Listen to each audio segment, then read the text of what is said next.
มันชูงเนาะไปเอาไปอะเห็นบ่เขาเดียวนะขึ้นทางนี่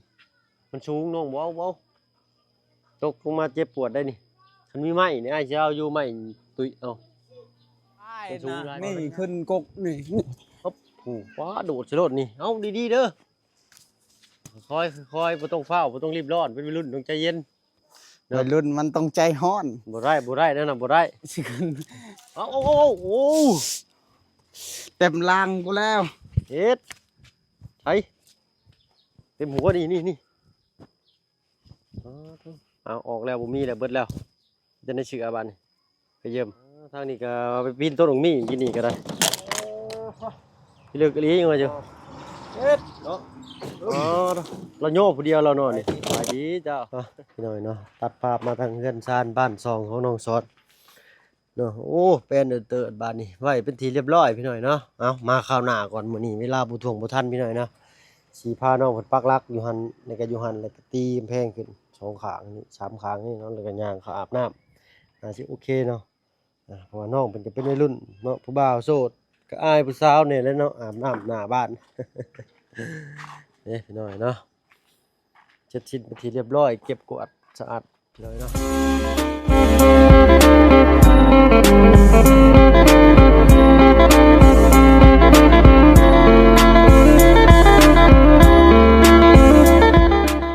กับทักทายสบายดีพ่อแม่พี่น้องหมู่เพื่อนกันเบิดทุกผู้ทุกคนเนาะบ่ว่าฝั่งไทยแล้วก็ฝั่งลาวแล้วก็ทั้งฝั่งต่างประเทศก็ยินดีต้อนรับเข้าสู่ช่องบ่เพิ่นเคยหลายคือเก่าพี่น้อยเนาะมื้อนี้เนาะก่อนสิเดินทางกลับบ้านก็แวะเวียนเยี่ยมยามเฮ็ดได้ที่ว่าเฮาเข้าไปเบิ่งไปชมพี่น้อยเนาะมื้อนี้กลับมาแต่บ้านน้องไม้และน้องทายแล้วก็บ้านพ่อตู้7 ปีเนาะบ่มีหยังไปฝากเพิ่นพี่น้อยนั่นบ่เงาะโดเดียวเนาะเน่าแน่บ่เงาะเลือกเอาน่ะก็เหลือสุดท้ายจ้ำเนาะ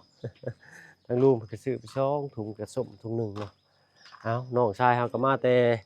เมืองเวียดเรียบร้อยพี่น้อยเนาะเอาไปใช้หน่อยโอเคเนาะเอาไปใช้ไปเบิ่งมีท้ายเด้เอ้ยแล้วกัน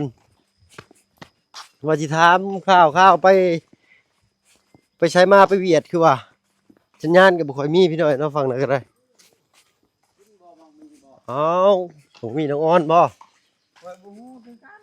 โอ้ยยาแล้วเอาไว้เพิ่นกินนั่นแหละเนาะมื้อน่ะก็เอามื้ออะไรมื้อน่ะก็2หน่วยพุ่นเพิ่นรอบก่อนบ่มีเจ้าหน้าชานี่ฮะพูนดกลีน่ะเอาติดฝากระเบิดก่อนสบายดีปะลุงอยู่ฮะว่าสิถามสบายดีว่าลุงโดยเนาะว่าสิถามข่าวน้องชายไปเวียดไม่ได้น้องไปยากบ่ไปเวียดม่วนละม่วนบ่กินบ่โอ้ยบ่เอากะยาของเพิ่นเป็นของเฮา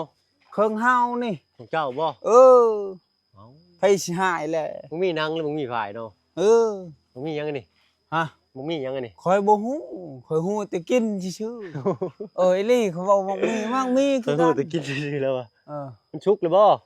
ข้อยบ่ฮู้ชุกหรือบ่ชุกเอ้าจะบีบเบิ่งอยู่หั่น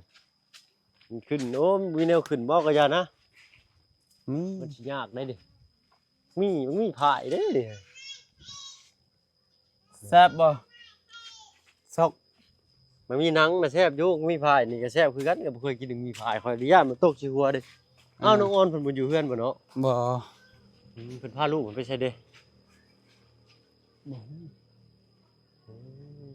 มันชูงเนาะบ่เอาไปอะเห็นบ่เขาเดียวนะขึ้นทางนี่มันชูงเนาะบ่เอาตกลงมาเจ็บปวดได้นี่มันมีไม้นี่ไอ้เจ้าอยู่ไม้ตุยเอามันสูงหลายบ่เป็นหยังขึ้นได้อยู่ดอกนะสบายนะนี่ขึ้นกกนี่ปุ๊บว้าโดดสลดนี่เอาดีๆเด้อค่อยบ่ต้องเฝ้าบ่ต้องรีบร้อนเป็นวัยรุ่นต้องใจเย็นวัยรุ่นมันต้องใจฮ้อนบ่ได้นั่นน่ะบ่ได้เอาไปเลยพี่น้อยเนาะค่อยโอ้ยขึ้นไว้อีเลียนี่เนาะ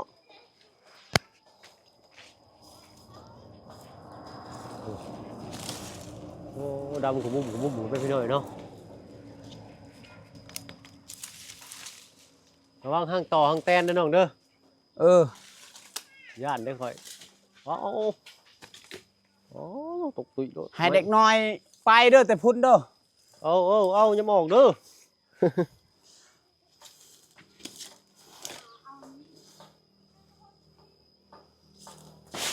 ฮึบปอตุ๊สุกบ่ดิน้องชอนบีบเบิ่งอยู่ฮะ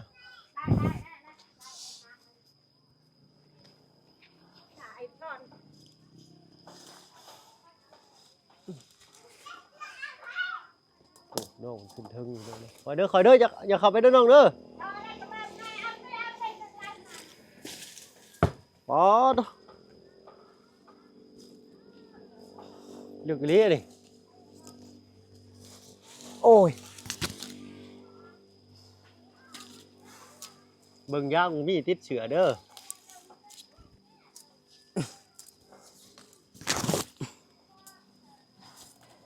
มุมอยู่เทิงมีเด้อบ่เห็นแล้วโดยระวังน้ำตู้ด้วยหยอกไปได้ปึ๊บปอดูโอ้งาฮักมาเป็นเหล่าค่อย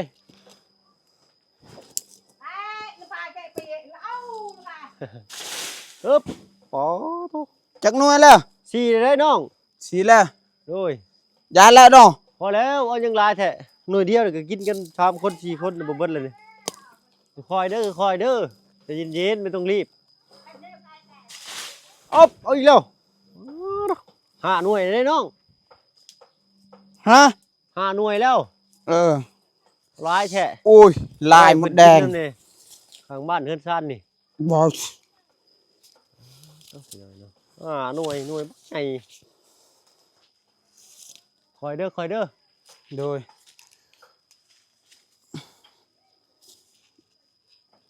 ไปหน่อยเนาะแดดลงมาดังทุ่มบ่มีอีกก็ได้โดยน้องชอดมันเอาให้โดยยูทูบขอบใจหลายๆเจ้าโอ้ย คอย หมดแดงลาย ตู้สุดหล่อปีนขนุนพี่หน่อยเนาะโอ้เต็มลังกูแล้ว เอ็ดใช่เต็มหัวนี่เอาออกแล้วบ่มีแล้วเบิดแล้วจะได้ชื่ออาบันไปเยี่ยมโอ้ย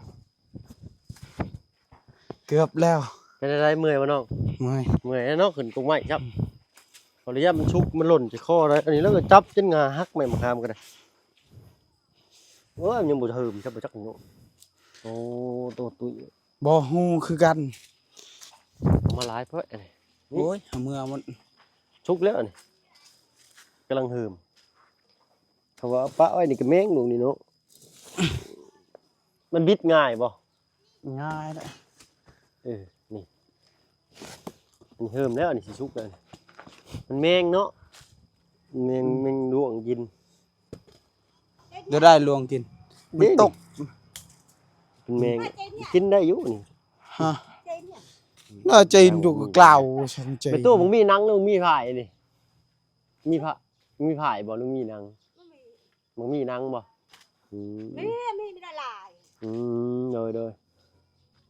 ชุกบ่จะว่าสับนี่ยังพี่น้อยเนาะ4 หน่วย5 หน่วยโอ้มาหลายแท้นี่เมื่อมัดเสียเมียนยังขนุนพี่น้อยเนาะเอาไว้ให้แม่ตู้เพิ่นกินน้ำเด้อฮะไว้ให้แม่ตู้เพิ่นกินน้ำเด้อโอ้ยจักได้สิกินหามมาเนาะ2 คนเนาะ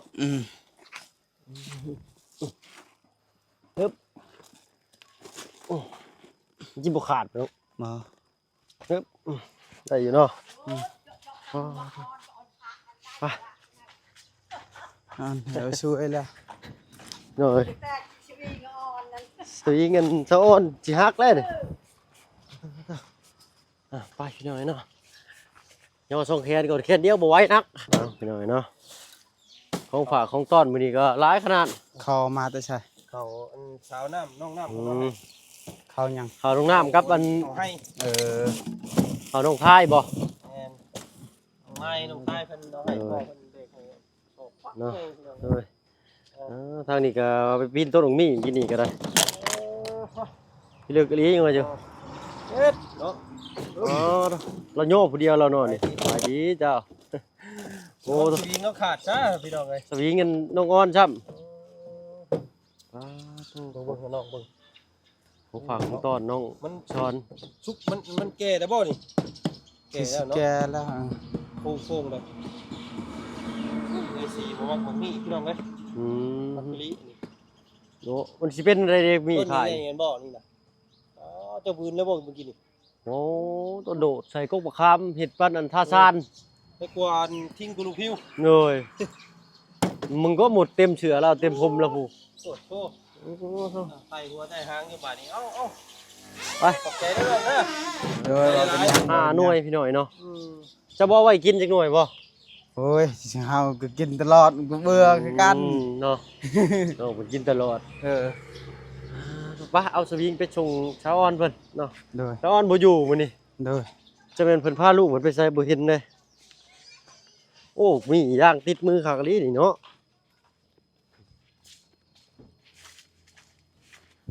ต่อน้องเพิ่นก็มาแต่เวียดปุ๊บก็พากหายใจให้คอกันแลดสิต้นดอกมีเลยกินข้าวหรือบ่เนาะ กินแล้ว ได้ยังกินข้าว กินเชนเมื่อวานนี่ อ้าวยังบ่เบิดบ่ อืม โอ้รถน้องอ้อนบ่เห็นนี่เพิ่นพาลูกเพิ่นขี่รถไปใส่ได้เนาะ ไปเฮ็ดเวียก อืม จะเข้าเฮ็ดเวียก เบิ่งเอาเปิดปูตู้กรอกน้ำเพิ่นเนาะ โดย กันเด็กน้อยคักอีหลีนี่ โดย พอตุสูงเท่ากับบ่พึ่งนี่เลยเนาะ1.50 เมตรตัวนี้ โด เรา ย บ่พึ่งสูง1.65 เมตรโอ้สูงคักอีหลีนี่กันแบบว่าบ่ให้เด็กน้อยอันนั้นเลยนะนี่เนาะ โดย มาเด็กน้อยเล่นเลยเอ้าบ้านน้องออนก็มีน้ำไหลไฟสว่างบ้านน้องซ้อนน้ำอีกล้างไม้ล้างมือกันน้อง โดย สูงคักอีหลีนี่เนาะ ครับ เดี๋ยวมารอบหน้าอ้ายสิพาเทบ่อน้ำเนาะ โดย ในบ่อนกอกน้ำเนาะ โดย เทเลยก็ฟังรักเลยก็ตีชังกะซีใช่เนาะ โดย กันไว้หันเลยก็ได้อาบน้ำในหันเนาะ โดย เพื่อกลางเว้นจะอยากอาบน้ำในนี่เด้ โดย เนาะมันร้อนเลยก็ อาบอยู่ห้วย อาบอยู่ห้วยพุทธ อืม โอ้ยน้ำมันก็จะ มื้อใด ดำ ที่เมื่อยเฮ็ดเวียกก็อาบอยู่นี่ อืม แบบพักผ่อนเด้ เนาะเห็นแล้วอาบมาเมื่อยเฮากะ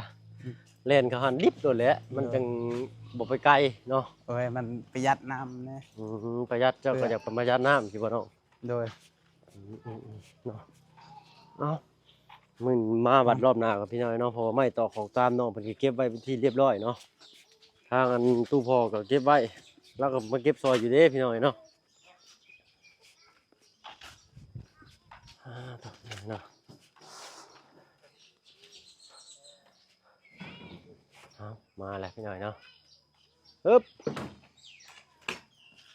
เอาโอ้ยยังดีเนาะ สีแต่ว่าบ่ฮู้ว่าสิใช้ได้หรือบ่ได้ เงย ว่าเป็นสีเก่าสีชาเฮือนของเบาจันทร์นั่นแห เง ละ ย มันเรือ ก็เลยเห็นพอดีก็เลยเอามาเนาะ ว่ายังอยู่ว่าเป็นสีน้ำ เงย เอ้าก่อนอื่นพี่น้องทักทายสบายดีเด้อเนาะพี่น้องเปิดสุขุสุขคนเจอกันคือเก่ามื้อนี้พี่น้องกันถ้าภายในเฮือนของเบาจันทร์นั่นแหละ เงย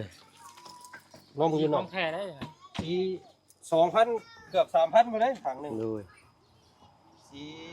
เอ้ยเยอะมือเลยฮะโอ้มีทางแกะอยู่เป็นบ่เนาะ แข่งวะ สีหยังเพิ่นเดินสีโพซิชั่นโพซิชั่นนี่รุ่นแบบว่าเช็ดได้เนาะ เฮ้ยมันไป เปิดบ่ได้ปาดดู เบิ่งได้เบิ่งได้ปึ๊บ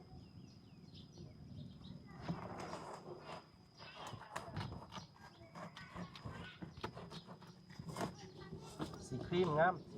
เงย ครีมอันนั้นครีมอ่อน น้องผมว่าสีภายในได้สีครีมบ่เนาะสีครีมเนาะ สะอาดเบิ่งเลยแต่มัน เงย สะอาดเพื่อนเขาอ่อยเฮ้ยเปิดได้ปาดมีเทคนิคเปิดอันนี้ช่ำบาด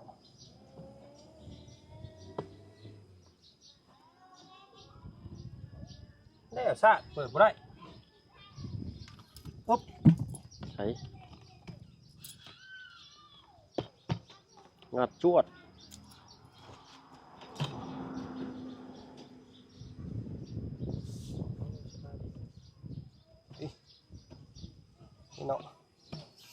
ปิดไปได้แต่เก่า เบิ่งเด้อมือเด้อ เอา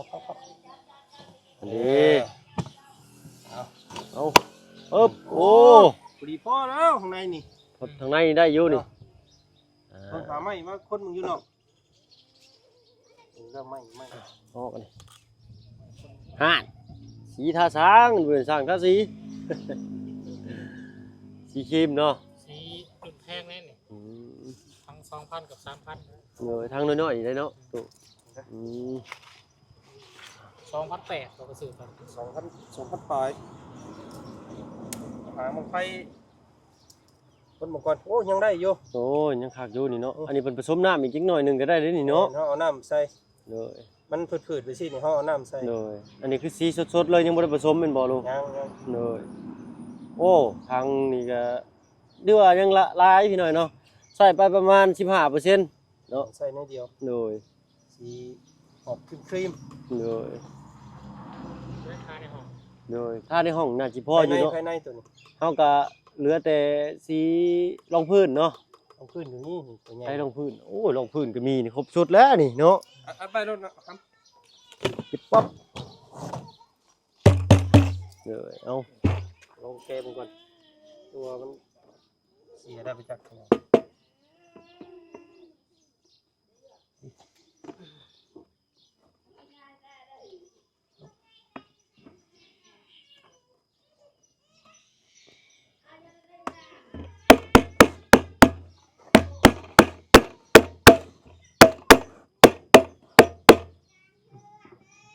แกะเนาะเอาไว้ก่อนตัวนี้แต่ว่ามันก็สิน้อยกว่าตัวนี้นิดนึง เลย น้อยกว่าตัวนี้นิดนึงแต่ว่าก็สิได้คือกัน ดิจับตัวทึ่งไหมวิธีเปิด ตัวนี้สิเอาเป็นสีภายนอกอาจารย์คิดว่าสีน้ำเงินเข้ม โอ้สีฟ้าสีน้ำเงินเนาะโอ้ก็คักอยู่ได้นี่เนาะสีนี่ก็งามอยู่ได้นี่โอเคอยู่บ่น้องสีนี่โอเคเออ ได้สีน้ำเงินเข้ม เลย เอาทาภายนอกเอามันจังบ่เปื้อนถ้าเอาสีขาวหรือว่าสีแนวอื่นทาเนี่ยมันจะเปื้อนไว้ เลย เพราะว่าเป็นมือเป็นม้าหรือว่าเป็นเล็กน้อยเด็กๆเด้ มาจับเล่นเนาะ จับเนี่ยมันจะเปื้อน เลย เขาต้องเอาสีเข้มๆไว้ก่อน อืม เอาสีพ่อเนาะ เลย แล้วก็ยัง มันบ่ได้ลาย ทึบมา ยังได้อยู่เนาะ เลย สรุปแล้ว บ่ห่วงพ่อจะได้จังเพิ่มเติมอีกเนาะ ได้ก็ทำได้ก็เก็บไปก่อนมารอบหน้าพุ่นแหละ เลยเลย ตัวนี้น่าจะเป็นสีขาว อืม เฮ้ยอันนี้คือการสี ส่วนผสมแล้วจังก่อนเนาะ สมแล้ว สีตัวมันสีอ่อนกว่าตัวนี้นิดนึง อืมเลย สีไฟท่ากำแพงไฟนี่ ว่าสีคล้ายกันแต่ว่าอ่อนกว่าเนาะ แมนสีน้ำเงินอ่อน ถ้าว่าเอาลงผสมกันนี่ก็สิได้อยู่ที่นี่เนาะได้บ่ ว่าแล้วมันยันผิดพลาดเลยเนาะ มันผิดเพี้ยนบ่ ยันผิดเพี้ยนได้ข่อยกล้าให้ลองได้ตัวนั้น อืมเอาเนาะ เรียบร้อย อ้าวสีเอามาจากทางบ้าน สีมอบให้น้อง ทาง เพิ่น ลุงเพิ่น สีของบ่าวจันเอง เลย ซอยเนาะ เลย เจ้ามือซอยไถหน้าซอยข่อยกับข่อยซอยเจ้า เลย เนาะ ประหยัดงบไปแล้วเติบ กำซื้อนี่ก็เบิดหลายพันเติบได้นี่พี่น้องเลยนัก2 3 4พันพุ่นจัก ประมาณ4,000ได้อยู่ เพราะว่าข่อยซื้อทางโพซีซั่นนี่สีนี่ เลย 2,800 ข้างน้อยนี่บ่ล น้ ง ๆนี่ อืม อันห้องพื้นนี่ทางละพัน เลย ห้องพื้น1,000 บาท เลยห้องพื้นนี่ยังครึ่งทางผมจักอ่ะ ยังสิได้อยู่ดอกเขา ได้อยู่เนาะ ท เลย ถ้าเพราะว่ามันถ้าสีพับเดี๋ยวเขาเอาลูกกิ้งใหญ่ๆเนี่ยมันจังบ่เปลืองเนาะบ่เผาเฮ็ดก่อนเด้เดี๋ยวสิพาเฮ็ดบัดแหละบัดขึ้นมารอบหน้า เลย ยันมันบ่พอถ้าบ่พอก็ยังว่ากันเอาพออยู่ดอกสีนี่ เลย เหลือสีครีม ครีมทาภายในสีรองพื้นก็มีแล้วเนาะสีฟ้าทั้งหนึง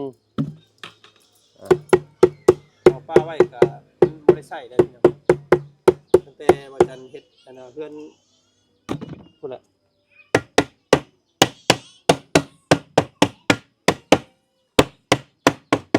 พุ่น ไปบาทนี่หิวเขาไปไว้ในเฮือนบ่ได้บาท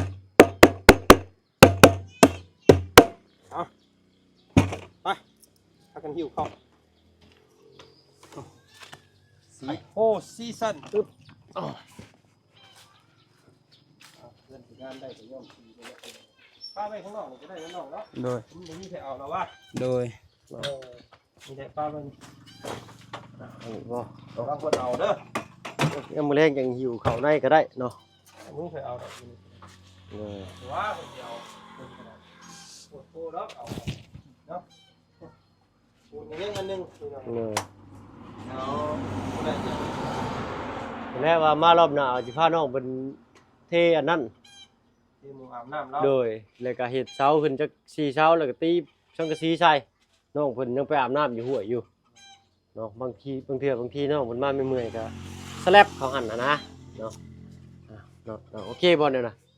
ได้อยู่เนาะ โดย ก็สั้นก็สิลาปลาละลุงก่อนเนาะคลิปนี้เนาะพอๆคลิปหน้า โด เนาะ ยสวัสดี โดย ป้าลุง ขอมกขอบใจทั้งน้องซ้อนเพิ่นอันเอามีเนาะมีน้ำจิตน้ำใจเอามีมาให้ โดย เนาะ บ่ บ่ได้ติดใจหยังถ้าบ่เพิ่นก็ติดใจแต่ทาขึ้นต้นมะขามเรานี่แหละบินสิเป็นองค์บาทเนาะ เอาเนาะสำหรับคลิปนี้ลาแล้วพี่น้อยเนาะ โดย โอ้ยสบายดีจ้าเนาะพอๆคลิปหน้าเนาะ โดย รอบนี้ก็เมื่อบ้านเมื่อซองก่อนพี่น้อยเนาะเมื่อบ่มื้อดำนานไว้เมื่อบ่ ยังข่าวอยู่ โอ้เนาะบ่เป็นหยังพี่น้อยในส่วนน้องประเด็นซื่อๆเนาะ โดย เอาให้น้องประเด็นเวียกเฮ็ดงานแล้วทัวร์จังไดก็จะว่ากันพี่น้อยเนาะเอาสำหรับคลิปนี้เนาะขอตัวลาลงแล้วพี่น้อยเนาะพอๆคลิปหน้าเป็นว่าสบายดีจ้ะ